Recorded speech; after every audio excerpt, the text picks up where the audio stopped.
Assalamualaikum warahmatullahi wabarakatuh.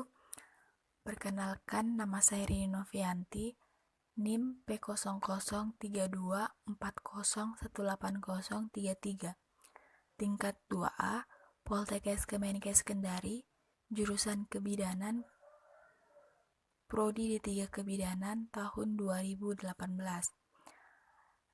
Baiklah, saya akan menjelaskan tentang praktik tradisional dalam kesehatan reproduksi perempuan. Sebelum masuk ke inti materi, kita perlu mengetahui apa sih itu kesehatan reproduksi. Ya, baik. Menurut WHO, kesehatan reproduksi adalah suatu keadaan sejahtera fisik, mental, dan sosial secara utuh, tidak semata-mata bebas dari penyakit dalam suatu yang berkaitan dengan sistem reproduksi, fungsi, dan prosesnya. Pelayanan kesehatan reproduksi dilakukan sejak dari janin sampai liang kubur. Baiklah, kita akan masuk ke pembahasan. Yang pertama, persepsi budaya terhadap kehamilan dan persalinan. Apakah kalian tahu mengenai perawatan kehamilan itu sendiri?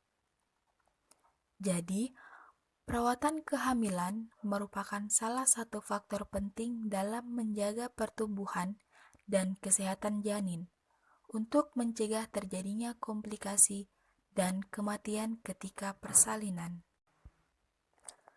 Bagaimana pandangan masyarakat tentang perawatan kehamilan? Dalam kepercayaan masyarakat, ibu hamil yang akan bersalin dilindungi secara adat, religi, dan juga moral. Mengapa demikian? Karena mereka menganggap masa tersebut adalah masa kritis di mana bisa membahayakan kesehatan ibu dan bayi. Nah, tahu nggak sih kenapa masyarakat bisa percaya? Karena adanya faktor budaya setempat, sehingga masyarakat mempercayai pantangan atau larangan yang telah ada sejak dulu. Kebayang nggak sih dengan minimnya pengetahuan dan informasi masyarakat mengenai ibu hamil? Yang pertama, bisa kekurangan gizi. Kedua, menderita anemia. Dan yang ketiga, melahirkan bayi berat badan lahir rendah atau biasa disebut BBRL. Siapa sih yang mau calon bayinya itu cacat? Ya kan? Nah, sekarang kan banyak tuh kita lihat di sekitar kita yang melakukan beberapa tindakan. Dalam hal ini praktik yang membawa resiko infeksi. Seperti yang pertama, membasahi vagina dengan minyak kelapa untuk memperlancar persalinan. Yang kedua, memasukkan tangan ke dalam vagina dan uterus untuk mengeluarkan plasenta. Yang ketiga, setelah persalinan, ibu duduk dengan posisi bersandar dan kaki diluruskan ke depan selama berjam-jam yang dapat menyebabkan perdarahan dan pembengkakan. Sehingga secara medis menyebutkan penyebab klasik kematian ibu melahirkan karena yang pertama, perdarahan. Tentunya perdarahan tidak asing lagi kan, dan yang pastinya kalian juga sudah pada tahu. Yang kedua, infeksi. Bayangkan kalau infeksi di tangan saja sudah bahaya, apalagi kalau infeksi di dalam kandungan. Kemudian yang ketiga, eklamsi atau biasa disebut dengan keracunan kehamilan. Nah, buat ibu-ibu hamil harus menjaga asupan nutrisi, makanan yang aman bagi ibu dan janin. Kondisi-kondisi tersebut bila tidak ditangani secara tepat dan profesional dapat berakibat fatal bagi ibu dalam proses persalinan. Namun, kefatalan ini sering terjadi tidak hanya karena penanganan yang kurang baik, tepat, tetapi juga karena ada faktor keterlambatan pengambilan keputusan dalam keluarga. Selain pada masa hamil, pantangan-pantangan atau anjuran masih diberlakukan juga pada masa pasca persalinan. Pantangan ataupun anjuran ini biasanya berkaitan dengan proses pemulihan kondisi fisik. Misalnya, ada makanan tertentu yang sebaiknya dikonsumsi untuk memperbanyak produksi ASI. Ada pula makanan tertentu yang dilarang karena dianggap dapat mempengaruhi kesehatan bayi.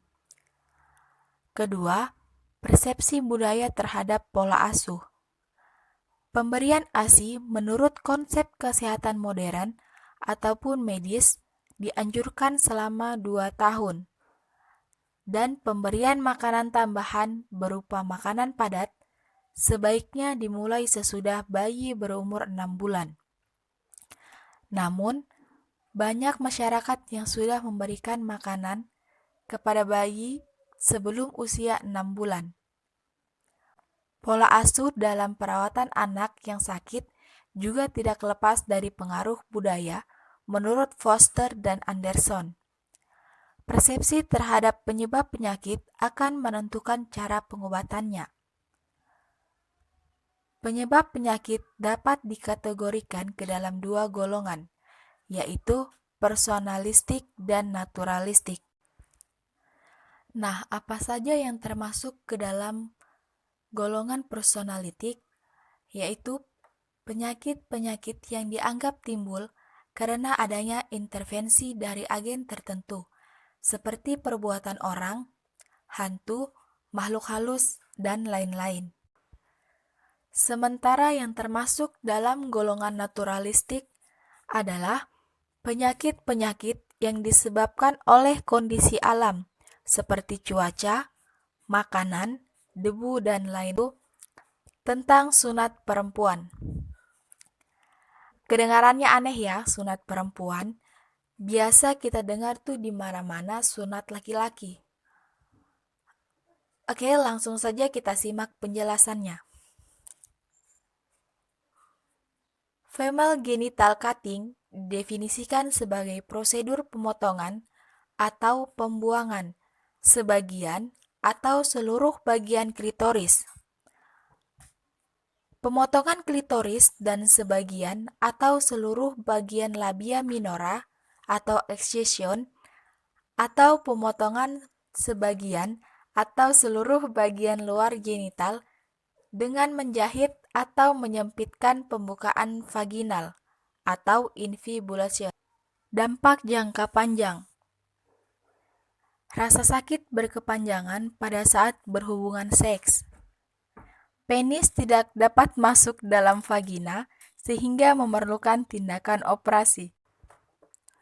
Disfungsi seksual dalam hal ini tidak dapat mencapai orgasme pada saat berhubungan seks.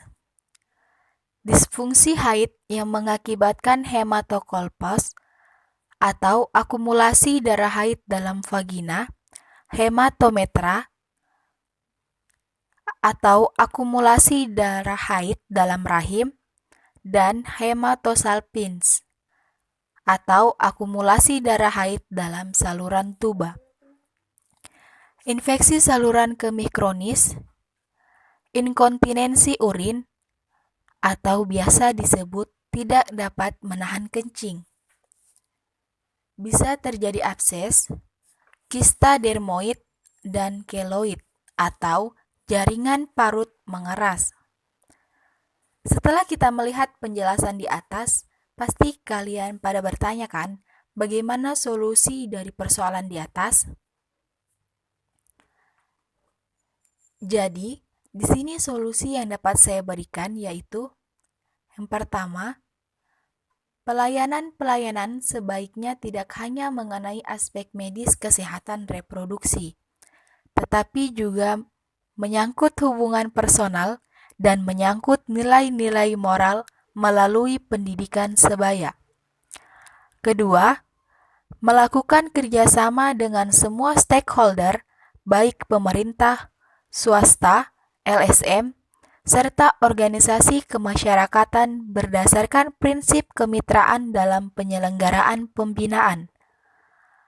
Ketiga, sebaiknya pemerintah tidak fokus pada pemberian pendidikan seks saja, namun lebih kepada pemberian pendidikan kesehatan reproduksi. Keempat, melakukan kampanye kesehatan reproduksi remaja dengan film-film atau video komunitas. Kelima, pemberian pengetahuan dasar kesehatan reproduksi kepada remaja agar mereka mempunyai kesehatan reproduksi yang baik. Itulah tadi materi yang telah saya jelaskan. Semoga dapat menambah wawasan dan pengetahuan. Bila ada kesalahan, saya mohon maaf dan saya ucapkan terima kasih. Saya akhiri, wabillahi taufiq wal hidayah. Wassalamualaikum warahmatullahi wabarakatuh.